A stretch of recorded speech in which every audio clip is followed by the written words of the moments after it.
Bonjour à tous, nous sommes très heureux de vous retrouver ici en direct depuis les studios télé de Figaro Immo, en direct depuis la homepage de Figaro.fr et sur le Facebook Live de Figaro Immobilier pour cette 24e émission des Clés de l'Immo, les Clés de l'Immobilier, vous rendre service, vous qui vous posez beaucoup de questions, vous souhaitez acheter, vendre, investir, faire construire, vous avez un projet immobilier, eh bien chaque semaine notre mission c'est de répondre à vos interrogations avec un expert ici en plateau. Alors la semaine dernière et les semaines précédentes, on a parlé beaucoup du neuf, on a parlé d'investissement. Aujourd'hui, on va parler de budget, on va parler taux de crédit, on va parler justement de cette évolution. Comment on peut faire un montage financier gagnant avec un expert, ou plutôt une experte en plateau.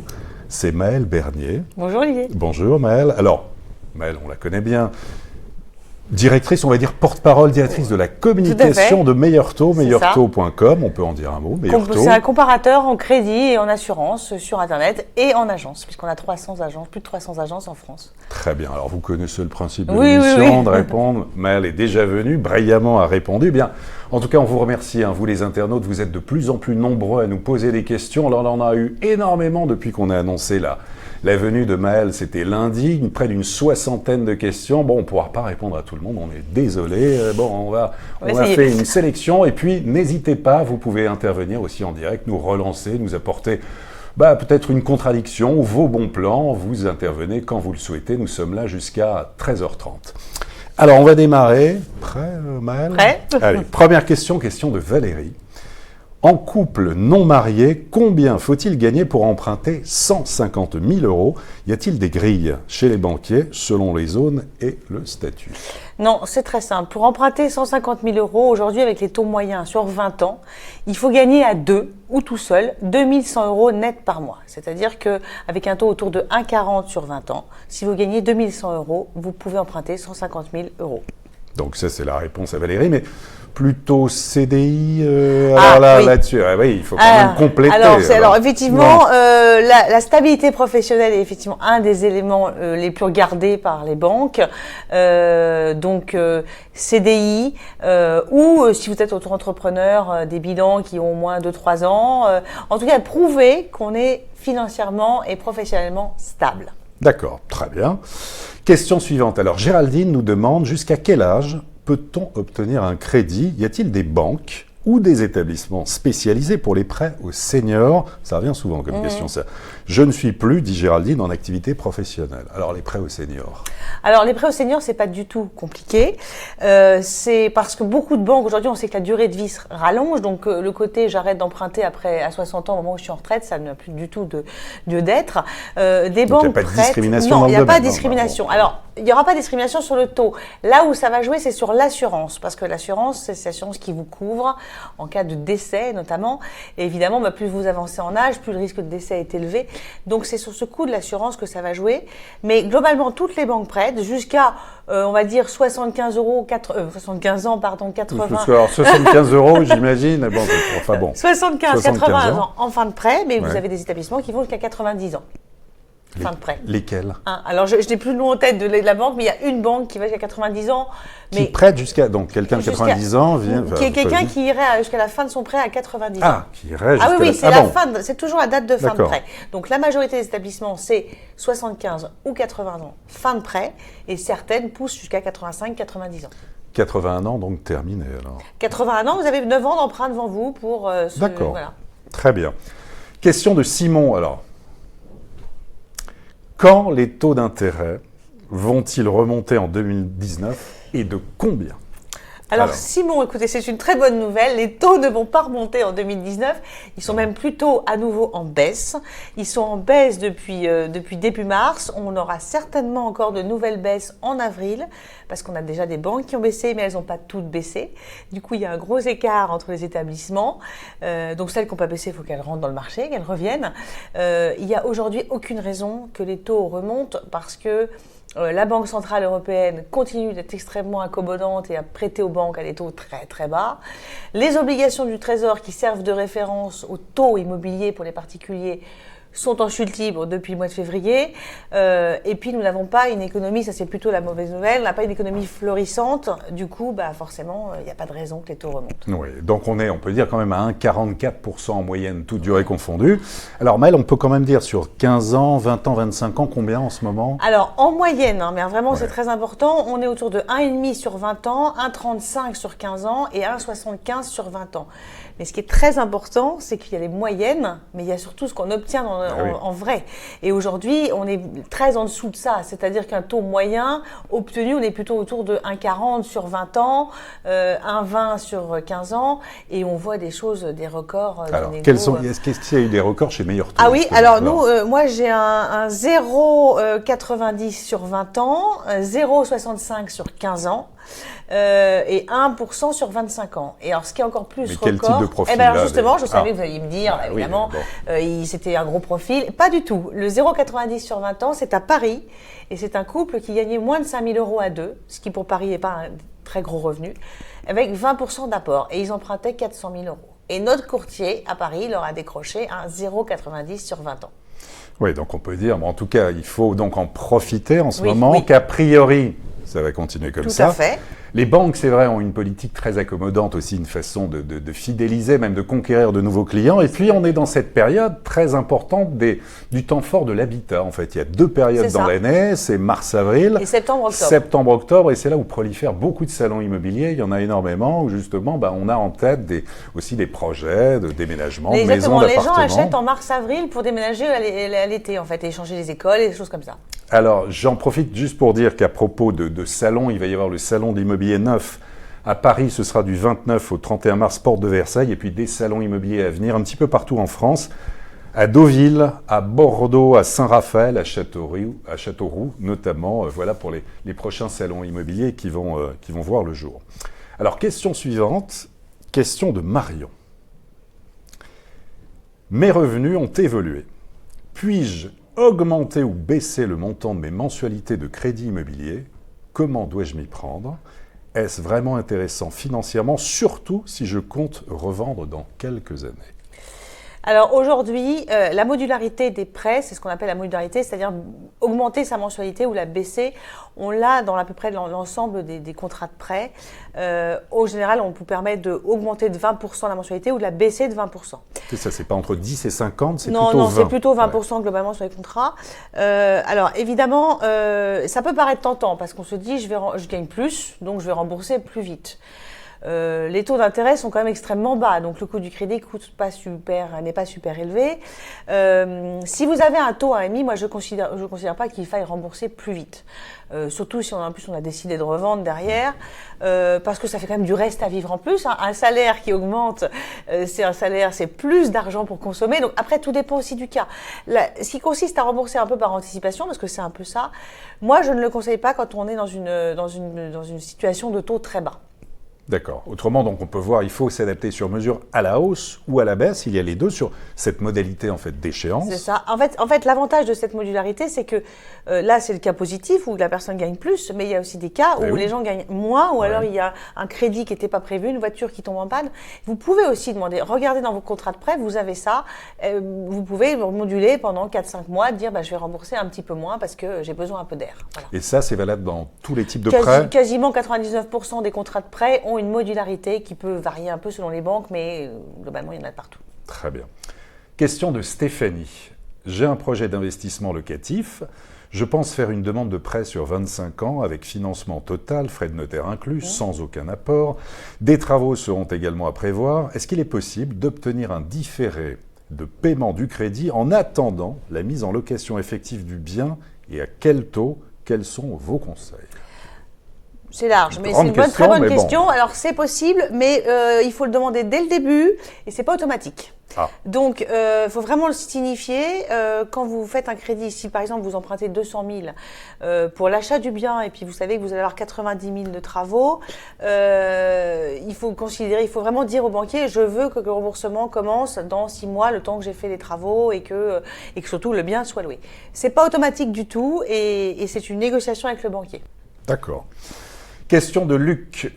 Quels sont les montages financiers à éviter? Est-ce qu'il y a des pièges dans les emprunts? Alors là, on peut prendre son temps, là c'est très important. Est-ce qu'il y a des... Bon, déjà, taux fixe, taux variable. Alors, taux fixe, il y a quasiment plus de taux variable. Donc, les banques, enfin, c'est même pas il y a quasiment. On rappelle, Maëlle, les taux variables. Taux variable, c'est-à-dire que le taux peut évoluer en fonction des fluctuations, justement, du taux, et la mensualité, du coup, peut évoluer. C'est des produits qu'on a vendus il y a une 10-15 d'années, mais qu'il n'y en a plus du tout aujourd'hui, puisque les taux fixes sont très très bas, et évidemment, les gens optent pour les taux fixes, et on les comprend. Des pièges. J'ai envie de dire qu'en France, c'est ceinture et bretelles. Donc, quand vous faites un crédit, vous êtes surprotégé. Vous avez l'assurance emprunteur qui vous couvre en cas de décès et d'invalidité. Vous avez la garantie qui, en plus, couvre la banque si vous êtes un peu défaillant. Et on applique des règles des règles d'octroi qui sont extrêmement prudentes. Aucun pays au monde n'applique ces règles-là. Le fameux 33% d'endettement prêté à taux fixe, donc avec une mensualité qui ne bougera pas, plus toutes ces couvertures, on est extrêmement couvert. Donc en France, il y a pas de piège. Et le piège, une banque n'a aucun intérêt à vous tendre un piège quand vous faites un crédit immobilier, parce que de toute façon, si vous ne pouvez pas rembourser, c'est elle derrière qui va se retrouver embêtée. Donc voilà. Mais après, il y a plutôt aussi, je pense, c'est aussi dans le sens des règles d'or. Est-ce que déjà il faut faire jouer la concurrence entre les banques? Alors oui. Quand est-ce qu'on fait appel à un courtier? Bien mesurer toujours. Aussi, de voir de voir les prêts possibles, prêts à taux zéro, des prêts. Tout à fait. Sur ces règles-là. Alors sur ces règles-là, effectivement, mettez en concurrence les établissements. Tout de suite, dès le départ. La banque qui est la vôtre, même si votre banquière est très sympa, elle a des barèmes. Et ces barèmes, elle est obligée de les appliquer. Donc, si la banque, par exemple, aujourd'hui, on a des banques qui ont baissé leur taux, on a des banques qui affichent du 1,20 sur 20 ans et d'autres qui affichent du 1,60 sur 20 ans. Si vous êtes dans la banque qui fait 1,60 et que vous allez tout à l'heure demander un crédit immobilier, la banque va vous dire, même si elle est sympa, votre banquière, je vous fais 1,60. Et elle ne pourra pas forcément faire mieux parce qu'aujourd'hui, son barème, il est comme ça. D'où l'intérêt de comparer. Ensuite, un bon banquier, comme un bon courtier, si vous avez droit à des aides type prêt à taux zéro, parce que c'est quand même le prêt principal d'aide. Est-ce que c'est la banque qui le propose ou il faut se renseigner de son côté? Plus vous êtes renseigné, mais vous savez, normalement, un bon banquier sait. Ah oui, voilà. Bon. Un courtier sait aussi. Pour le coup, le courtier qui ne sait pas, c'est quand même un peu dommage. Là, c'est vraiment le métier. Mais parce que les banquiers sont plutôt multigénéralistes, ils ont plusieurs métiers, donc ils ne maîtrisent pas forcément aussi bien la chaîne. Et est-ce que le courtier n'est pas utilisé comme une arme de pression avec le banquier? Quand le banquier dit, écoutez, voilà, je vous prête à 2%, vous n'aurez pas mieux. Ouais. Le fait de lui dire, si c'est ça, j'appelle un courtier. Ça, c'est une façon de lui mettre la pression, c'est souvent fait. Alors, c'est souvent fait, faut pas se mentir. On aimerait que ce soit moins fait. On aimerait que les gens viennent chez nous tout de suite et directement. Heureusement, c'est le cas, hein, sinon on serait pas là. Ça fait quand même 20 ans que Meilleur Taux existe, donc du coup, on a quand même fait... Il y a quand même des gens qui font directement et qui passent par les courtiers. Mais on sait effectivement qu'il y a un côté lièvre. Et puis, il y a le côté tout bête. Hein. Chez meilleurtaux.com, le taux affiché, c'est ça. Et vous me sortez un taux, voilà. Donc, voilà. Mais c'est de la négo. Après, que vous négociez, très important de négocier. Ouais. Que vous négociez seul, vous serez tout seul. Ça veut dire aussi que si vous négociez tout seul, vous allez devoir faire vous-même le tour des banques. Ça veut dire quand même plusieurs rendez-vous le samedi matin à s'enquiller, plusieurs samedis matins d'affilée.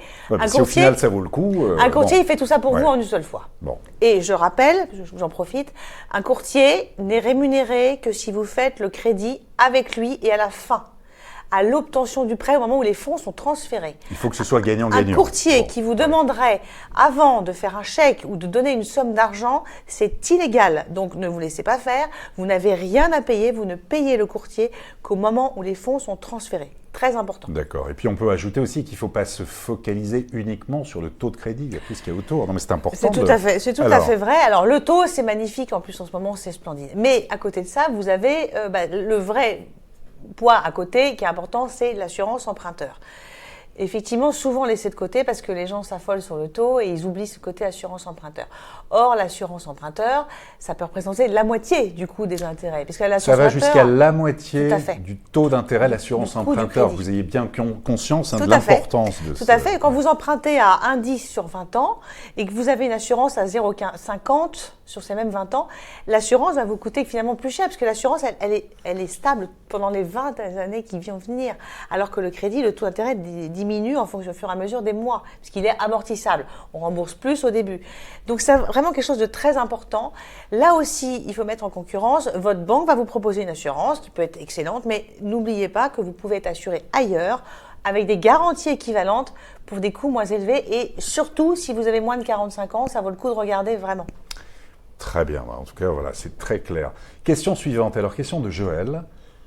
À partir de quel moment est-il intéressant de regrouper ces crédits ?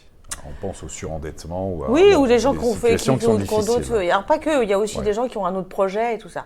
Alors c'est vrai que si aujourd'hui vous avez un prêt immobilier avec un taux supérieur à 3%, que en plus vous avez un peu multiplié les crédits à la consommation avec des taux qui ont été signés il y a quelques années, du coup qui sont supérieurs à 4-5%. Effectivement, le regroupement de crédits, c'est très intéressant parce que vous allez regrouper dans une seule et même ligne avec des taux plus bas, parce qu'en plus les taux ont baissé, y compris sur ces produits-là, et vous allez diminuer votre mensualité. C'est souvent le but recherché dans les gens qui font. L'idée, c'est d'alléger ces mensualités. D'alléger ces mensualités, mais vous avez aussi se dire, j'ai un nouveau projet. Bon, bah voilà, j'ai besoin de 100 000 euros parce que j'ai envie d'agrandir ou de faire une piscine, ou X chose. Et je vais en profiter, je vais diminuer. J'ai mon crédit auto qui est à 4,5%, j'ai l'autre crédit de madame qui est aussi à 4,5%, et mon crédit IMO est à 2,5%. On regroupe. Donc, on regroupe. Mais on peut aussi, ça existe, si on a un taux très bas en immobilier et qu'on a quelques crédits conso, on peut laisser le crédit IMO de côté et regrouper que les consos. Mais Maëlle, si on regroupe tout, est-ce qu'il y a des adios? Est-ce qu'il y a des frais supplémentaires? Alors, effectivement, ça se paye. C'est pareil, hein, c'est du courtage, donc c'est des choses que vous payez à la fin. C'est des honoraires, parce que c'est quand même des dossiers un peu plus compliqués que le dossier immobilier traditionnel. Mais les économies réalisées tous les mois absorbent en fait un peu ce que vous avez payé comme honoraire. C'est un service, voilà. D'accord. Question de Paulin. Ah, alors Paulin. Comment financer un bien sur Paris avec de faibles revenus? Alors, il n'y a pas de miracle et je ne suis pas la fée Clochette. Donc, Paris, c'est très compliqué. Paris, on a des prix à autour de 10 000 euros. On sait aujourd'hui qu'en plus, tout se vend extrêmement vite.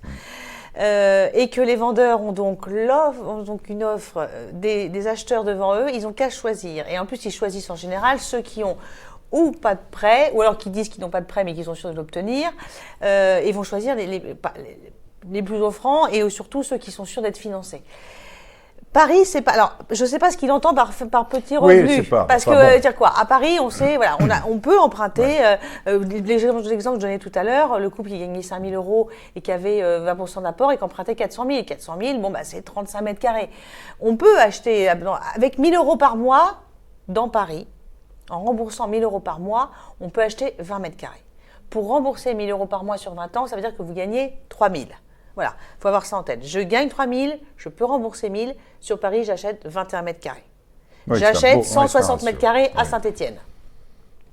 Voilà, oui. Les carrés là. Mais voilà, donc après, on peut acheter à Paris. On peut effectivement décider de se dire j'y vais, j'ai envie d'acheter à Paris. C'est pas forcément idiot. Paris reste Paris. Et tous les gens qui n'ont pas acheté il y a 10 ans, aujourd'hui, le regrettent profondément. Oui, donc, c'est la limite, sûre. ça reste une valeur sûre. Oui. Mais voilà, après, c'est des choix. Oui, on peut rappeler à Paris, effectivement, on est à plus de 10 000 euros du mètre carré. Partout, essentiellement dans le centre de Paris, du 1er au 8e arrondissement, plus le 16e arrondissement. Le 17e. Mais il y a quand même, on parle de fractures de territoire. À Paris, il y a aussi des fractures. 6e arrondissement, on est à plus de 13 000 euros du mètre carré. Nord-est de Paris, 18, 19, 20e, on est à autour de 8 000 euros du mètre carré. Donc déjà, il y a un gap. Et même dans les arrondissements, il y a des micro-marchés. Très important. Et comme il y a 80 quartiers à Paris, donc effectivement, c'est ça. C'est pas mal. Et les quartiers les moins chers, Porte de la Chapelle, oui. Porte de la Villette, voilà, pour répondre en tout cas voilà. à la question de Paulin. Alors, question suivante, Christian. Peut-on souscrire une assurance sur une seule tête pour un couple? D'autre part, j'ai 62 ans, puis-je obtenir un crédit sur 10 ans? Oui. Alors oui. On peut effectivement souscrire une assurance 100% sur une tête. C'est d'ailleurs ce qui se passe. Ça peut se passer quand il y a un des deux qui est pas forcément en très bonne santé, ou alors ou même qui ne travaille pas du tout et l'autre travaille. Donc on va dire, on couvre celui qui a les revenus. Aucun problème. Ça arrive souvent. Oui. Ça arrive, oui, Ouais. ça arrive. Ça peut arriver chez des jeunes quand il y en a un des deux qui est malade. On va mettre 100% sur celui qui est en bonne santé, ou 100% sur celui qui gagne plus. Et chez les seniors, on voit ça assez souvent, donc aucun problème. Oui, c'est une répartition classique. Tout à fait, oui, tout à fait. Donc aucun souci. Et on peut emprunter à 62 ans, là, puisque effectivement, ça fera que 72 ans, donc voilà. ce sera il y a la le fleur temps, de l'âge. il y a le temps. Alors, question de Nathalie. Ah bah oui, important Nathalie. Bravo Nathalie. Bonne question. Faut-il obligatoirement un apport pour obtenir un crédit immobilier? Ça, c'est posé très Mais souvent. c'est une excellente question. Et elle rajoute, alors, quel taux moyen peut-on obtenir pour un crédit sur 25 ans et comment négocier les frais de dossier gratuits à la banque? Alors, ça fait beaucoup de questions, Nathalie, on y répond, mais bon, tout d'abord, sans apport. Alors, sans apport, oui, c'est possible. C'est possible quand le risque est, on va dire, un peu important pour la banque. Je m'explique, ça veut dire que si vous empruntez 150 000 euros pour financer les frais annexes, vous allez avoir besoin de 11-12 000. La banque ne prend pas un gros risque à vous les prêter parce que ça fait finalement un montant de financement pas très élevé, autour de 160 000. Elle va par contre, si elle vous prêtez sans apport, elle va peut-être vous dire « Vous avez cette épargne disponible, madame, vous avez vos 15 000 euros de côté, super, on les garde, on les met au chaud chez nous, mais on va vous prêter les 160 000. » Donc c'est tout à fait possible. À Paris, si vous achetez un bien de 800 000 euros, ça va être plus compliqué d'avoir les 110%. Ça, mais ça, on s'en doute. Mais en fait, le montant est très important. C'est-à-dire qu'en fait, le risque est plus élevé. Plus la banque prend un risque, plus si elle vous prête 550 000 parce que le bien vaut 500 000 et que les prix s'effondrent, vous allez vous retrouver un peu embarrassé parce que ça ne couvrira pas ce que vous avez emprunté. Donc, c'est ce qui se passe en fait. Donc, on peut emprunter sur 110%. Le locatif passe assez facilement et assez bien en 110%. Parce que le locatif, c'est-à-dire l'investissement locatif, acheté pour louer, voilà. Maintenant, alors la question c'était quel est le taux? Alors le taux moyen sur 25 ans, c'est 1,75. Donc, en tout cas sur l'apport, donc c'est possible dans la limite on va pas dire du raisonnable, mais on comprend bien que une logique de risque pour la banque. Ouais. Et puis après il y a ce que vous amenez, parce qu'elle peut vous prêter à 110%. Si vous avez largement de l'apport, on peut dire on va mettre ça au chaud et voilà. Ensuite, donc 1,75 sur 25 ans. Alors ça c'est la question complémentaire, c'est quel taux moyen peut-on obtenir pour un crédit sur 25 ans? 1,75 sur 25 ans. En revanche, ça sera beaucoup plus facile d'obtenir des belles décotes, et c'est-à-dire un taux qui sera largement inférieur à 1,75, autour de, on a quand même du 1%, 1,10, 1,20 sur 25 ans. Si vous dites à votre banquier, j'ai de l'apport ou j'ai de l'épargne, il faut le séduire. C'est à ce moment-là. Alors après, les frais de dossier, j'ai envie de dire, les frais de dossier, ça peut paraître très injuste. Les gens effectivement se disent, pourquoi j'irais payer 500 euros pour qu'on juste ouvrir? Je pense qu'il est plus important de négocier fortement sur le taux et également sur le côté assurance emprunteur. Je veux choisir une assurance emprunteur qui coûte moins cher que sur ces 500 euros de frais de dossier qui finalement passent assez bien. D'accord. Alors, question suivante. Marilyn, quand on a un souci de santé pour l'un des emprunteurs, mais que l'on est en activité, comment éviter des coûts supplémentaires et le rejet de la prise de la maladie par les assurances? Alors, le rejet de la prise en charge de la maladie, malheureusement, c'est vrai que c'est assez paradoxal. C'est vrai que souvent, quand vous êtes malade, c'est double peine. C'est-à-dire que vous avez une maladie et en plus, l'assurance qui va vous assurer va vous faire payer plus cher parce que vous êtes malade, mais elle ne va pas couvrir le risque lié à cette maladie. Pour être très clair, quelqu'un qui a un cancer du sein, qui trouve une assurance qui va accepter de le couvrir pour son prêt, la personne qui trouve ça, elle va payer beaucoup plus cher que la même personne de même âge en bonne santé, et en plus on va exclure les risques. Donc ça, il n'y a pas de miracle. La solution, c'est ce que je disais tout à l'heure, quand c'est possible, c'est que si vous êtes en couple et qu'à revenu équivalent, on met à 100% sur l'autre qui est en très bonne santé. Et voilà. C'est pas toujours possible parce qu'on a des cas où c'est la personne qui a eu un pépin de santé, parce qu'on rappelle c'est 10 ans qu'on oublie. Oui, donc si vous avez eu un cancer il y a 7 ans, malheureusement l'oubli n'est pas encore là. Et quand c'est cette personne-là qui a les hauts revenus, ça peut poser un vrai souci parce que ça fait monter clairement le coût de l'assurance. D'accord. Question d'Hervé. À partir de quel calcul est-il intéressant de faire le ratio taux de crédit prix de l'immobilier pour voir si l'on sort gagnant? Alors, il y a des grosses différences selon les villes, mais vraiment énormes. C'est-à-dire qu'on voit très bien que le pouvoir d'achat au mètre carré immobilier a globalement fortement augmenté en 10 ans. Il est meilleur dans 15 grandes villes sur 20. Les meilleurs élèves sont... ça c'est l'étude que vous avez sortie cette semaine. Les meilleurs élèves, c'est-à-dire que les villes qui bénéficient vraiment d'une augmentation de pouvoir d'achat immobilier sont Saint-Étienne, Le Mans, Le Havre sur le podium. Et au fond du classement, la pire ville, la ville qui est la plus mal notée, où vraiment les gens ont perdu des mètres carrés, c'est Bordeaux.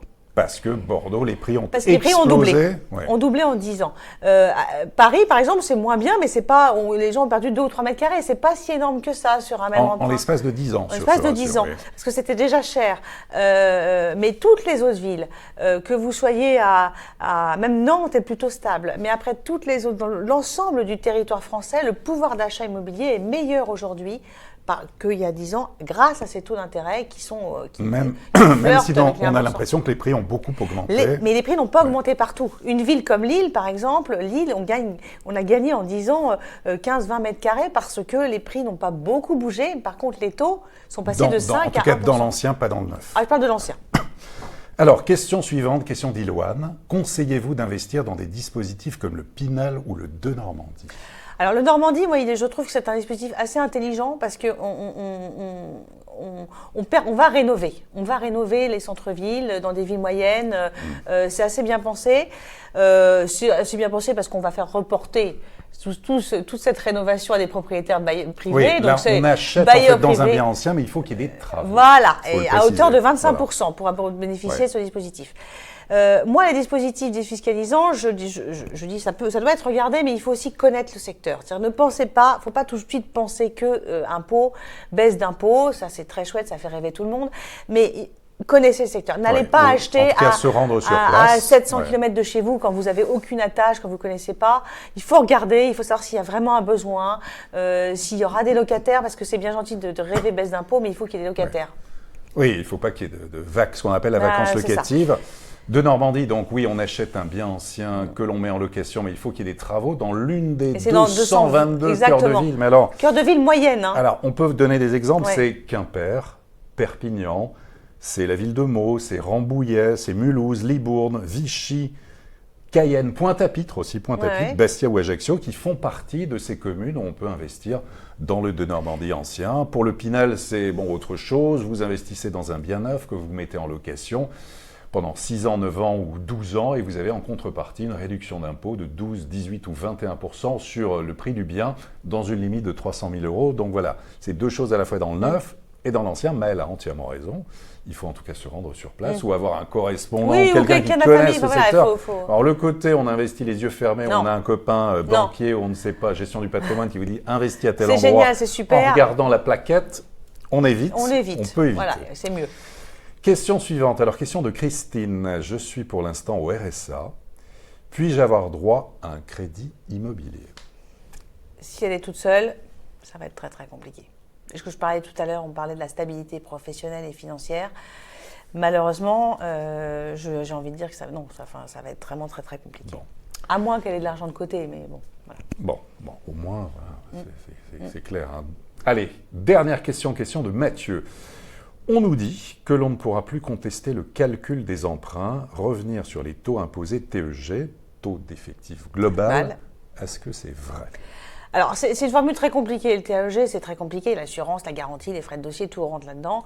Il y a effectivement, a priori, des erreurs, parce qu'il y a des gens qui ont été jusqu'à des procédures et qui ont gagné de l'argent. Ce qu'on nous dit aujourd'hui, c'est qu'on va plafonner les indemnités, je crois que c'est 30%, enfin voilà, alors qu'avant, vous pouviez quasiment rembourser de la totalité des erreurs. C'est un projet. C'était, voilà. Enfin, il y a des gens qui ont obtenu, c'est un projet, oui, 30%, en tout cas, voilà. Maintenant, méfiez-vous. Il y a eu des escrocs qui se sont mis sur ce sujet-là et qui ont dit, donnez-moi 5 000 €, je m'occupe de votre dossier. Et puis, ils ont disparu dans la nature. Il y a aujourd'hui des cas, on voit, qui se sont fait avoir parce qu'ils ont donné de l'argent à les gens pour qu'ils leur ont dit je vais récupérer tout l'argent auprès de votre banque, auprès des tribunaux parce qu'ils vous ont volé. C'était eux les voleurs en l'occurrence. Moi je pense qu'il y a d'autres moyens de gagner de l'argent quand on fait un crédit, diminuer son coût d'assurance, renégocier son taux de crédit immobilier si on l'a fait à trop élevé. Ça, c'est simple. Renégocier son Aujourd'hui, crédit, si alors. vous avez un taux supérieur à 2,25, 2,5, regardez. C'est très très bas, mais ça reste mais on a quand même encore mieux aujourd'hui. Donc, vous avez peut-être intérêt à le faire et même certainement, surtout s'il vous reste une durée assez longue à rembourser. Il est 13h30. Voilà, l'émission se termine. Merci infiniment. Merci. Mel, comment ça s'est passé? Très bien, parfaitement, comme d'habitude. Vous reviendrez? Avec plaisir. Et ben voilà, Maël Bernier a pris l'engagement de Meilleur Taux de revenir. On est très heureux. On parlera crédit immobilier une prochaine fois. La semaine prochaine, on va parler investissement locatif justement, investissement dans le neuf. Et on parlera aussi du De Normandie. En tout cas, merci à tous. À très bientôt. Bon week-end pour une prochaine édition des Clés de l'Immo.